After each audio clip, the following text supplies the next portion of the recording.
warahmatullahi wabarakatuh. Halo semuanya, di sini kami dari kelompok 2 akan mempresentasikan analisis pengetahuan mengenai kekerasan seksual pada siswa dan siswi SMP. Pertama-tama kami akan memperkenalkan diri terlebih dahulu. Saya Dinda Sinatera Sari dengan NIM 2319 1090 1019 dari Prodi Teknik Pertambangan. Perkenalkan, saya Kayla Zara Putri dengan NIM 02 dari Prodi Teknik Pertambangan. Perkenalkan, nama saya Dika Dita Pratama dengan NIM 231910901005 dari Prodi Teknik Pertambangan. Perkenalkan, saya Mati Diana Mami dengan NIM akhir 20 dari Prodi Teknik Pertambangan. Perkenalkan, nama saya Nadia Makonesi dengan NIM 2319101017 dari Prodi Teknik Pertambangan. Perkenalkan, saya Askari Desari dengan NIM akhir 1 dari Prodi Teknik Pertambangan. Perkenalkan, nama saya Daniel Islamia dengan NIM 2319101034 dari Prodi Teknik Pertambangan. Perkenalkan, nama saya Nadia Maisa dari Prodi Teknik Pertambangan dengan NIM akhir 37. Tanpa berlama-lama lagi, langsung saja kita mulai dari bab yang pertama. Baiklah, di sini saya akan menjelaskan mengenai latar belakang. Kekerasan seksual meliputi pelanggaran hak asasi manusia yang sama sekali tidak dapat dibenarkan baik dari segi moral, sosial, dan juga agama. Kekerasan seksual merupakan kejahatan yang melanggar hak asasi manusia dan sudah menjadi tugas pemerintah untuk memberikan jaminan terhadap perempuan atas hak-hak yang dimilikinya secara asasi. Anak-anak seringkali tidak mendapatkan informasi tentang pentingnya persetujuan. Anak-anak SMP seringkali terpapar konten yang tidak sesuai usia melalui internet dan media sosial. Pengaruh media sosial dan internet dan juga tidak kemampuan untuk membedakan antara hubungan yang sehat dan berbahaya. Selanjutnya, di sini saya akan menjelaskan mengenai tujuan penelitian yang telah kami lakukan. Yang pertama ada dukungan korban. Jadi kami diberi dukungan yang luas kepada korban kekerasan seksual, termasuk akses ke layanan medis, konseling, dan bantuan hukum. Yang kedua adalah tingkatan pengawasan dan perlindungan di tempat umum seperti transportasi umum, kampus, dan area publik lainnya. Yang ketiga ada edukasi, teknologi, dan pamflet. Ajarkan tentang penggunaan internet dan media sosial aman, serta bagaimana mengidentifikasi dan melaporkan perilaku yang merugikan secara online maupun offline. Metodologi penelitian dari penelitian kami adalah sampel penelitian yang secara acak dari berbagai SMP yang berasal dari berbagai daerah. Koresponden kami ada 30 siswa yang mencakup berbagai latar belakang ekonomi dan juga sosial. Kami juga memperhatikan keabsahan penelitian ini. Untuk meningkatkan keabsahan internal, penting untuk mengidentifikasi dan mengontrol variabel-variabel yang dapat mempengaruhi hasil seperti usia, jenis kelamin, latar belakang pendidikan orang tua, dan pengalaman pribadi siswa. Mengumpulkan data demografis dan menganalisis pengaruhnya dapat membantu dalam mengontrol variabel-variabel ini. Baik, kami menggunakan pendekatan kuantitatif dengan metode survei tujuannya untuk mencapai tujuan penelitian ini.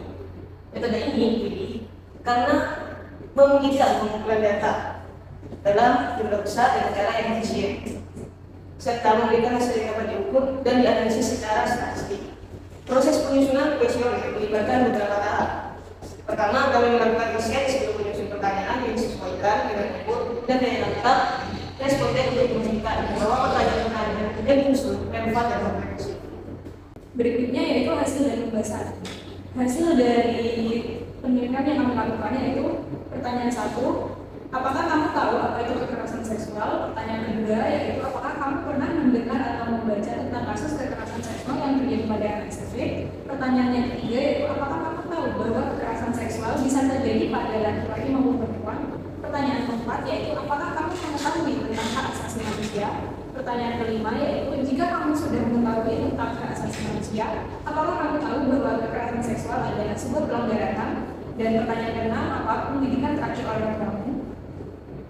Pertanyaan ketujuh, apakah orang tuamu pernah memberikan pemahaman tentang pentingnya mencegah kekerasan seksual? Pertanyaan kedelapan, apakah kamu pernah mendapatkan pendidikan seksual yang baik di sekolah ataupun lembaga yang lain? Pertanyaan kesembilan, seberapa sering kamu mendapatkan pendidikan seksual? Pertanyaan ke-10, kepada siapa kamu lebih nyaman untuk membicarakan topik-topik yang berkaitan dengan tubuh dan keamanan area pribadi? Pertanyaan ke-11, apakah kamu tahu kepada siapa kamu harus melaporkan jika kamu atau teman kamu menjadi korban kekerasan seksual? Pertanyaan ke-12, menurut kamu, apakah masyarakat perlu ikut serta dalam mencegah kekerasan seksual? Poin B yaitu pembahasan.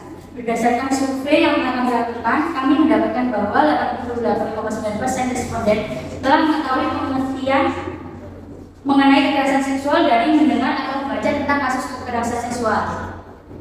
72,2% responden mengatakan bahwa mereka telah mengetahui jika kekerasan seksual dapat terjadi pada laki-laki maupun perempuan. Sebagian besar responden telah mengetahui pengertian mengenai hak asasi manusia dan memahami bila kekerasan seksual merupakan bagian dari pelanggaran seksual.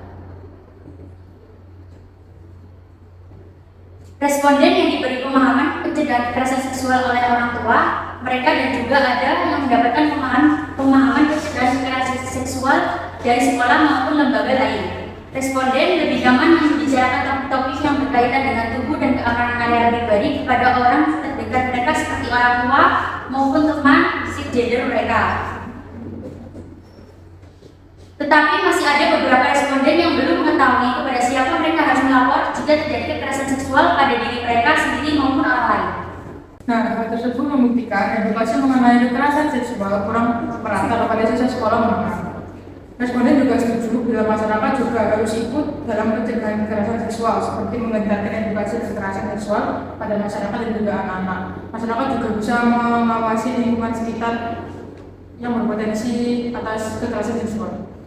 Dari kesimpulan yang diperoleh dari penelitian kami yaitu yang pertama, berdasarkan data pertanyaan kedua, seluruh responden pernah mendengar dan membaca tentang kasus kekerasan seksual yang terjadi pada anak SMP. Yang kedua, berdasarkan pertanyaan terakhir, seluruh responden menjawab diperlukannya masyarakat ikut serta dalam pencegahan kekerasan seksual, di mana sebagai masyarakat kita harus meningkatkan kesadaran akan masalah kekerasan seksual dengan mengedukasi diri dan orang lain. Dan kesimpulan yang ketiga yaitu berdasarkan pertanyaan kelima, kita sebagai mahasiswa dapat mengedukasi masyarakat tentang penggunaan internet dan media sosial dengan cara mengadakan seminar di kalangan masyarakat dengan topik penggunaan internet dan media sosial yang aman. Sekian laporan dari hasil penelitian kami. Berada dalam yang mohon maaf. Wassalamualaikum warahmatullahi wabarakatuh.